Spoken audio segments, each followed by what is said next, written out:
very pleased to kick off this opening session of Track 2. And the subject is how we used to make them work. We have a team of space veterans with us this morning. I think you're going to be very pleased with the presentations. What we'll do is each in turn give a presentation, and one of us has to leave and go to another session. The rest of us will hang around, and then maybe after a short break, we would like to set up a panel session and then open the floor up for questions and answers and interface with the audience. And I'll be the first speaker. My name is Dave Christenson.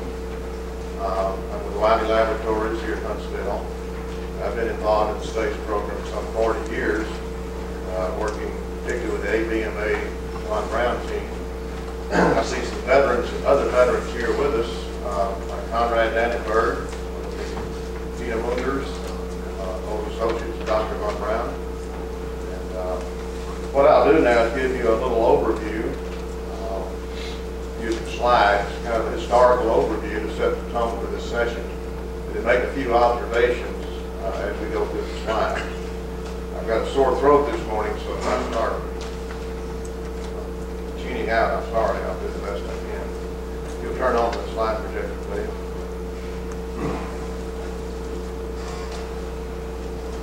Need to turn the lights down a little. Yeah. Most of the talk I'll give is concerning the space program here in Huntsville. If you're not from Huntsville, I think most of you know the history of the space program here, but I'll just recap some of the highlights. This is your eye check, and I'll start out with it early. This is 50 years of space history, and we're going to cover quite a bit of that activity leading up to the Apollo program. It is a rich history. A lot of things were done by a lot of people, all folding together to get us to the moon, and of course onto the shuttle here. Most of this talk will take us up through the Apollo program. Another eye check. This just shows that to get into space you need propulsion technology, and this just shows there were a lot of parallel things going on in the 50s and 60s that helped build up the technology base to go to the moon and do the things we're doing today. And this just shows many of the rocket engines that were developed. And these are the pioneers of space: Oberth, Germany, Austria.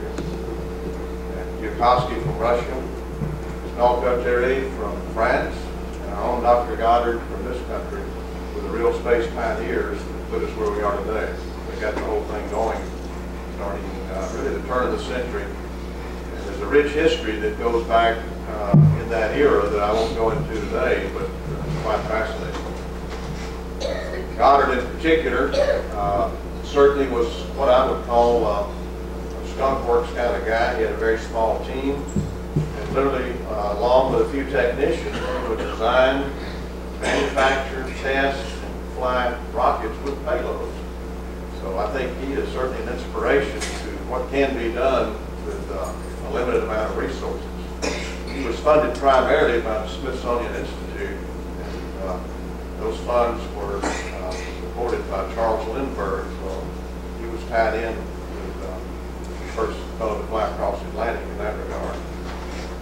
I did, speaking of Goddard, I did have the occasion to review his patents for the government back in the 50s, and there were a lot of infringements, and his widow did get $1 million from that review. Also, the patent attorney got $1 million. Lawyers haven't changed. Okay, this is a scene from Tina Mundi, and Conrad Dannenberg, I'm sure recognizes that, is the R&D facilities for developing the rocket engines for the V-2 rocket, and that was the pioneering technology that led to where we are today. This is a shot of the A4B, which was, this is really a model, kind of tricked you, but it looks so good. It's a winged V-2. So Dornberger and Von Braun and others were thinking of longer range rockets in those days. So I would call this the predecessor of the space shuttle, and that it did extend the range of the rocket through the use of wings. Several of these were built and tested. And the V-2 itself, there were 100 of these or so brought to this country. And a small team then started developing the American rocket industry. This is what kicked it off. An on-ground team out at White Sands firing this rocket. This particular rocket with the black wormhole was also the inaugural flight at Cape Canaveral in 1950. That rocket eventually went up to 250 miles and set the altitude record. Many of the early payloads were placed on this rocket. This is the rocket I cut my teeth on out at White Sands. This was the Corporal. It was a small pressure-fed ballistic missile. And the predecessor of this rocket did become the second stage of the B-2. So that was the first marriage of the German technology and American technology. The Viking rocket was also developed during that time by the Navy. And this rocket became the predecessor of the Titan rockets, which are flying today. So all of these things have long historical roots and evolutionary phases to get to where we are today. This also became the predecessor to the Vanguard rocket, which was the selected rocket to put our first satellite up. And back in those days, Dr. Von Braun realized we needed a lot of public support. So a group of us in the 50s, even before Sputnik, put together this journal called Space Journal. These are some of the issues. And these were actually sold on the newsstand. So this was long before Final Frontier, Space World, all of the publications you see today. And the reason I point this out, there was a team spirit we certainly had in those days. And when someone had an idea, we could just go and do it. I think that was one of the things that made things really happen back in those days.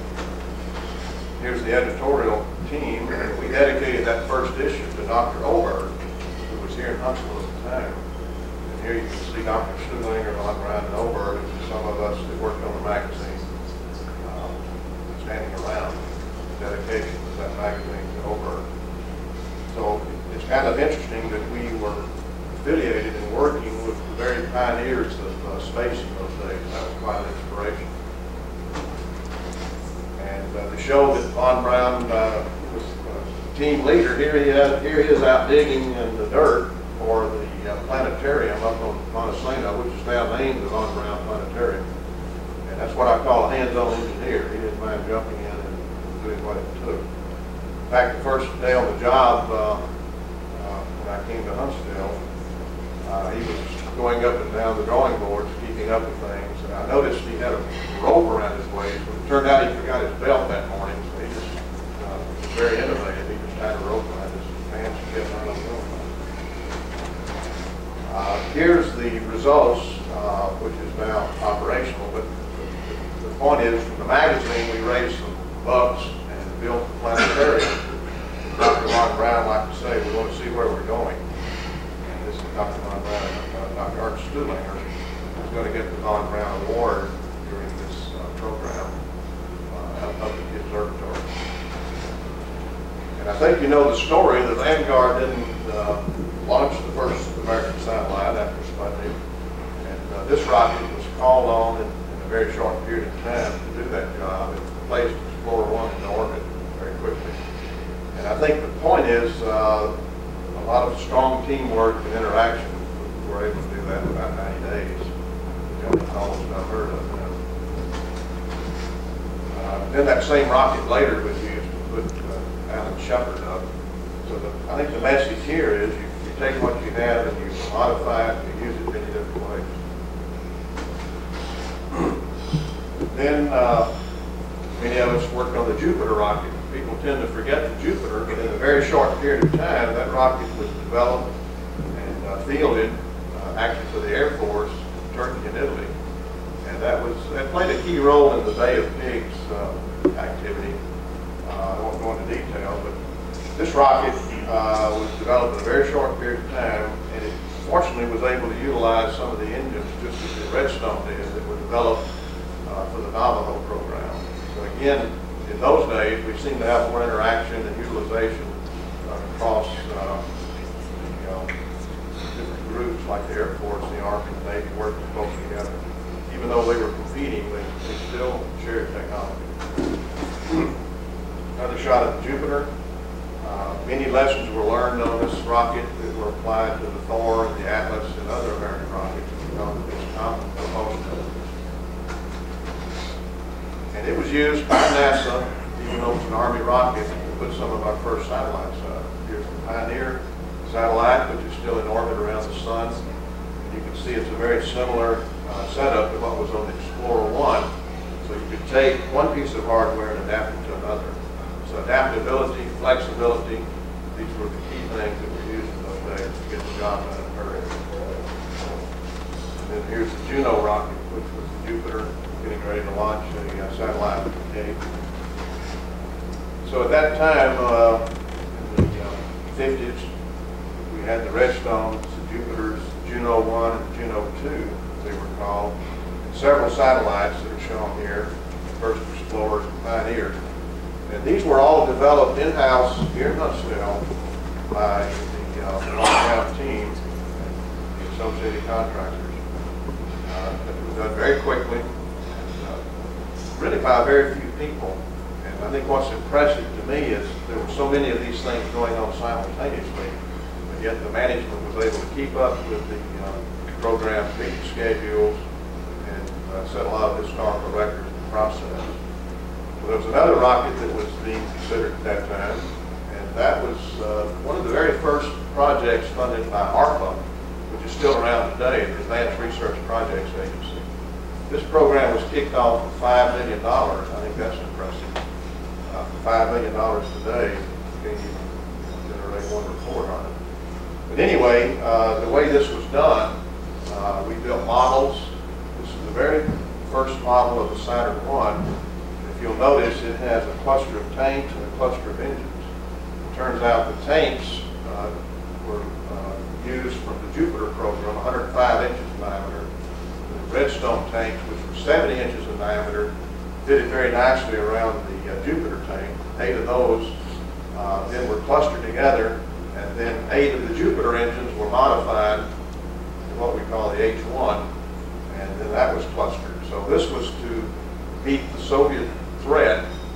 They were launching very large rockets, and this was all done under the Army incident. The Army was funded by ARPA to go and demonstrate that large clustered rockets could be developed. And this was done very quickly. Another shot of the model, looking at some of the mechanisms that we had to work out to hold the rocket down at the Cape until it was launched. And then we built a full-scale mock-up, and a team of us literally got in there with whatever we could get our hands on. And this was all, this is a good example of what I call current engineering. That's the current buzzword. What it means, you do a lot of things at the same time. It takes a very strong team interaction, and we'll hear from some of the later speakers about how that was done and how we should be doing that again. I see some effort called TQM and other buzzwords to get back to the kinds of things that we were doing 30 years ago, 35 years ago. You can see we use scrap iron, wood, plastic, anything to work out this fluid, really, of many different lines, propellant lines going everywhere. Of course, Dick Smith is heavily involved in this, working on the electrical systems. We did our part to get rid of electrical systems. We threw away all the solenoid valves on the H1 and made a lot simpler engine out of it. 4 of these engines were gimbal. The outer engines, 4 were fixed. And this was done over in one of the test labs. And then the designers came in, the structures guys, and tried to make sense out of all this. So it was done very quickly, from sketches and almost hand-fitting things to make sure you could weave your way through there. And here the early skirts are going on. This is all done in a matter of months. Then at the same time, we needed new test stands, so models were built. And Dr. Von Braun actually used Redstone money to develop this large test stand, which was used for the Jupiter. It turned out it was big enough for the Saturn, which had a 1.5 pound of thrust with those 8 H1 engines. So I think the message here is you plan for the future. You get your hands on some resources, you try to get ready for the next generation or even the generation beyond that. So planning ahead is the name of the game. At least it was in the old days. This is a little pencil sketch of that same test facility, which I think is kind of interesting. Done by hand. And then here's the business end of the Saturn, the first Saturn coming together, getting ready for test firing. This thing was strictly a demonstration, mind you. It was not really designed to fly. We call it a battleship, and it literally was. And it certainly didn't have an optimal mass ratio with all that heavy structure. And indeed, it was fired. And then a year later, somebody said, hey, we got to go fly this thing. So within about a year, boom, the thing was off and flying. It became the Saturn I. Later, the Saturn 1B, which became a heavy-duty launch vehicle for early Apollo missions. It was used for rendezvous with Skylab. And I think it was a good rocket. I think it could have evolved to a single tank on the first stage and become a rocket that we need right now. In fact, even as it is here, or at least with the later version, the 1B, with the hydrogen upper stage, we could use that capability right now. The Saturn V then was kicked off. Dick Smith would tell us much more about that. But here's an early model. Again, you start out with the model, you work out the details, work out the propellant lines, start seeing how these things go together. Fortunately, the Air Force had started developing the engine for the Saturn V back in the 50s. Started out as what was called the E1, then became the F1, and they really didn't have a mission for it, but that engine then was selected for the first stage of the Saturn. The J2 engine was developed from a clean sheet of paper for the upper stages. The facilities were then developed and caved very quickly. This was all done with a fairly small team of people. It was starting to grow now. The Corps of Engineers were getting involved, many contractors. It became a big management program as well as a technology program. We'll hear a lot more about that from our next speakers. The VAB at the gate. I show this because there was a clear-cut mission. The mission was get to the moon in 10 years. Everybody understood it. That made things a lot easier. You didn't have, you could focus, in other words. So you do need a focus for a space program. And the reason we focused on the moon, of course, is we were competing with the Russians. Today we're not competing with the Russians. And so our space policy is suffering as a result of it. Launch scene. And of course, the mighty Saturn goes off. We saw the Earth from the moon for the first time. And Dick's going to talk about some of the risks that were taken in this program, which I think we tend to have forgotten how to do that.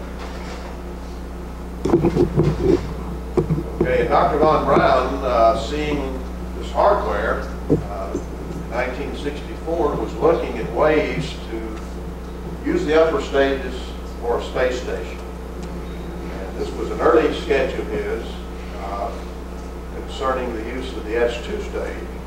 In reality, the NASA folks went to the S4 stage, or the third stage, which became the Skylab space station. I'll say a few words about that. This is a sketch that I did in 1970, showing how some of these components and parts could evolve into the space shuttle, which at that time was fully recoverable. This was done about 11 years before the shuttle flew, looking at how you could take elements and utilize them. And here's the Skylab cluster. I think most of you are familiar with it. It flew 20 years ago. We just had a celebration here in Huntsville with many of the astronauts and people involved. And there were many risks taken and things done very quickly on this program. But it didn't just happen. This just shows that you can't do any of these major programs unless you have an infrastructure. You have to have something in the pipeline. This just shows what was in the pipeline that was fed into the Skylab program. Again, this was done in a very short period of time. And by today's standards, we had a space station I think for about $3 billion. That would equate to about $9 billion today. So if you look at the charter of NASA to build a $9 billion space station, it probably would look about like this. And I think that's one of the options that they're looking at. This just shows the management of the Skylab. Again, the team that did Apollo essentially did Skylab, so that was in place. A lot of the infrastructure was in place. Once that infrastructure is destroyed, it's very, very costly and difficult to ever get it back again. One of the projects I worked on was putting together all the documents of the Saturn V program, the history that was written by NASA. Fortunately, we still have those documents today. Whether we ever try to build Saturn V again, I don't know. Seriously doubt it. Another shot of Skylab, and here it is flying. If you recall, it had some fixes on it. In a matter of days, the fixes were proposed, developed, built, tested, and then launched and put in place to save the Skylab from overheating. And at that time, the follow-on to Skylab looked much like this. This was the next generation space station. And frankly, it's almost identical to what we're now going back and looking at it. It's called Option C under the current space station program. And this was to have been placed in orbit by the Saturn V. When the Saturn V went away, and everything changed, all the ground rules changed. Instead of a single integrated space station, we started looking at elements that would have to be launched by the shuttle. At that time, we could have gone to Mars. In fact, Dr. Von Braun went to Washington, laid out the plan to get to Mars. Here it is. And we would have been on Mars already by 1982 if we had gone ahead with this plan. That was proposed in 1969. We would have a colony on Mars today if we kept what we had and built on it, which I think is golden rule. This shows the Saturn compared to 707 with on top of the 747 and the shuttle, just to give you relative size of the Saturn. And then we entered the shuttle era, which we're in today. I won't go into a lot of detail. We have a fantastic flying machine. It's doing a tremendous job of putting payloads up, bringing them back. It's one of a kind. Nobody else in the world has anything like this. So we're quite proud of what the shuttle is doing. No question about it. It's the best space vehicle in the world today. Just a couple of words.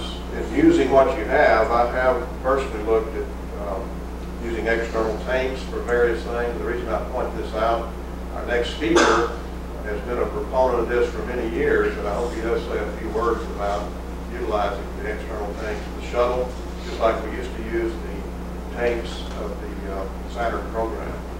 This application was looking at a large space furnace and also looking at how you can use some of that structure for doing testing in space, proving out elements before you go up there, which I think we have neglected. This is an artist's concept of what this looked like in 1984. If you'll notice, there's a tank farm on the left, a space station on the right, a free-flying space station, which was proposed by Max and Jay flying in the center, a shuttle coming up with some more tankage, and we have literally thrown away hundreds of tons of valuable materials during the course of the space shuttle program, which I think we completely wasted. So the message again is try to utilize what you can. If you're going to put that valuable material in orbit, try to find a use for it. In this case, we would remelt the tanks and extrude new structures in space and build things like Peter Glazer's solar power satellites that you'll hear about later today.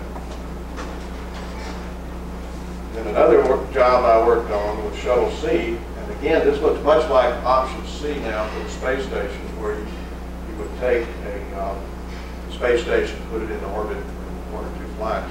This particular design utilized the interstage elements of the external tank with the space-qualified hardware So we essentially could take 3 of those interstages, or maybe 4, and outfit them and put a space station up in one line. Okay, just quickly then, some of the lessons learned. We need a consistent policy and strategy. We need multi-year budgets. We need long-range planning.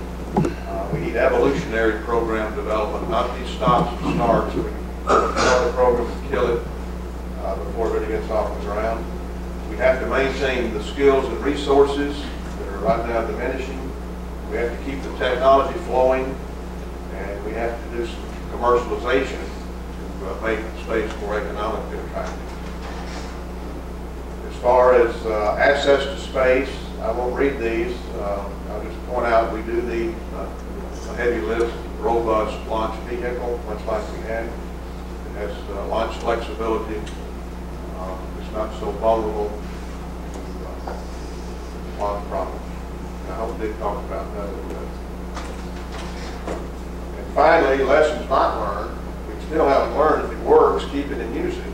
We've canceled the X-15, which I think we need right now for the X-30 program. We don't have it. We canceled the 1B and the Saturn V, which we need for putting heavy payloads into space.